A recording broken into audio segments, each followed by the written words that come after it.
Jeremiah 8:8 says that the scribes had dealt with us falsely, that they had changed the script. And so I don't think Jeremiah's a liar. I think he's being straightforward with me. He says that they've taken their tool of their trade, the pen, and they've changed the words of God. So then what I do at that point is I say, okay, let's go look and see if there's anything back here that's been changed. And sure enough, it's all over the place. When you see stuff like grove is being interpreted as, oh, nobody really knows what it means. Well, I showed you what God himself said in Deuteronomy. Don't ever pitch a plant or any graven image of her next to the altar that you will build for me. Now, that's kind of ambiguous. People could say, well, it just means a piece of wood. But then the next line says he hates that image.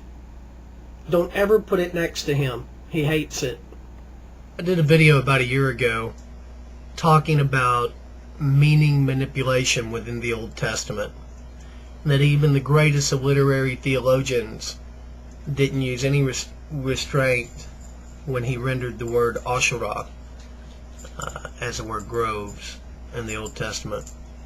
It's found over 40 to 41 times, and the most important thing is to focus on the verses of Deuteronomy 16:21 or 16:18 through 22.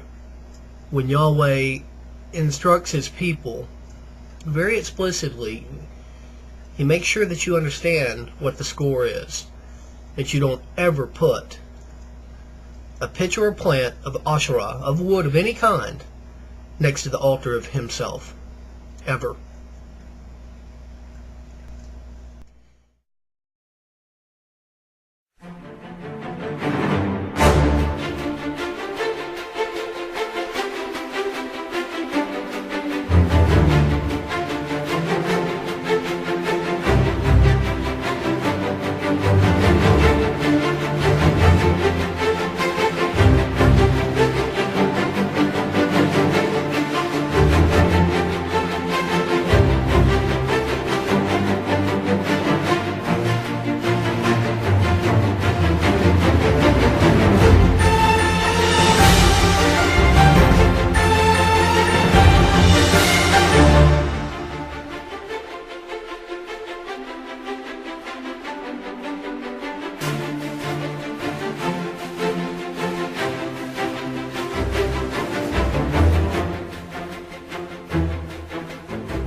The message seems very clear. It's not cluttered, it's not confusing, especially when we understand the meaning of the words and we don't allow someone to render it as something that it's not. I feel like this is a key point of the Bible that a lot of people don't understand, and if you don't understand this portion, you'll have a difficult time understanding a later portion, and that's what I'm going to show you. But it's important that we understand that in Deuteronomy 16:18 through 22, we were given specific instructions, very concise, very to the point, very direct.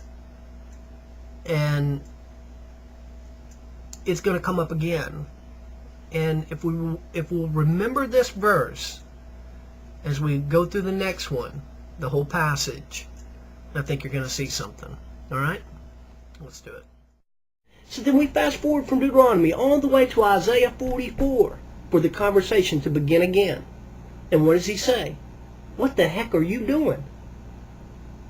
Hey, you, what are you doing? Did your fathers not tell you there's no one equal to me in rank? How dare you put a graven image next to me? And that's what they're doing in Isaiah 44, 9, 10, 11, 12, 13, 14. And when you read it, I want you to remember 2 Chronicles 2:14, the description of the men of Dan, because this is them right there.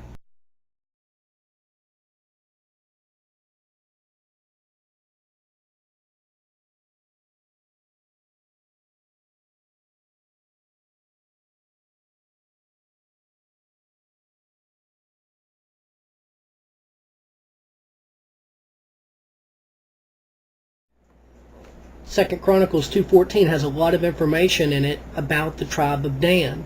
It says, out of the 12 tribes of David, it is the tribe of Dan that is the most cunning, that they are the builders, and they do build the first temple, that they are the ones that are the smiths, that they will graven the images.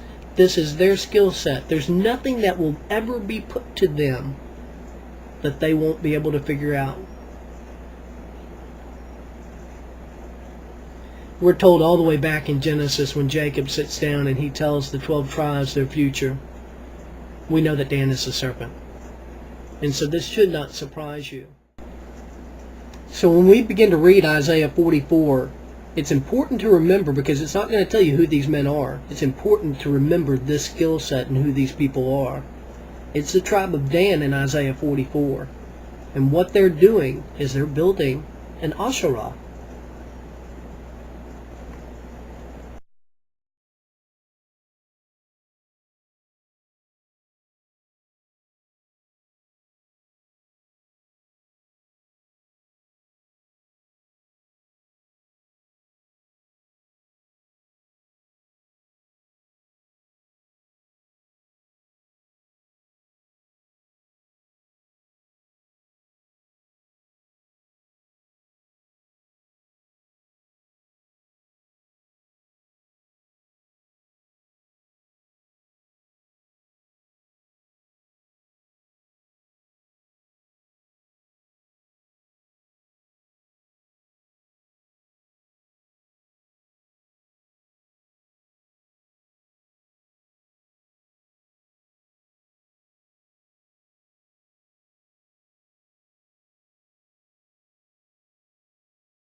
Right here, Isaiah 44:12. This is how we know who it is. The smith with the tongs both worketh it in the coals, and fashion it with the hammers, and worketh it with the strength of his arms. Yea, he is hungry, and his strength faileth. He drinketh no water, and is faint. Now the reason that is the tell is, we've already gone up through the first part of it. Forget that, we already know that. That's 2 Chronicles 2:14, that's who they are. But it's the second part that will tell us the name. When we go to Amos 8, remember what it just said? That the one who's building that is faint, and he's weak, and he drinketh no water. But it doesn't mean that it doesn't have food and water. It means Amos 8:11. Behold, the days come, as say Yahweh, that I will send a famine in the land, not a famine of bread, nor of thirst for water, but of hearing the words of the Lord. And they shall wander from sea to sea, and from the north even to the east, and they shall run to and fro to seek the word of Yahweh, and shall not find it. In that day shall the fair virgins and the young men faint for thirst.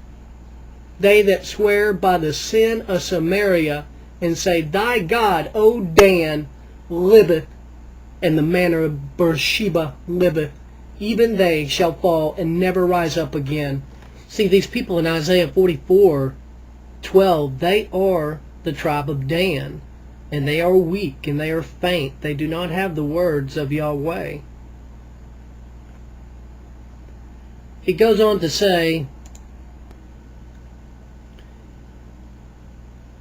again, remember 2 Chronicles 2:14, as we pick up reading it, we were told that Dan is skilled in working with wood. The carpenter stretcheth out his rule, he marketh it with a line, he fitteth it with planes, and he marketh it out with a compass, and make it after the figure of a man, according to the beauty of a man, that it may remain in the house. They're making wooden idols. He heweth him down cedars, and taketh the cypress and the oak, which he strengthened for himself among the trees of the forest. He planteth an ash, and the rain doth nourish it. Then shall it be for a man to burn it, because it's made of wood.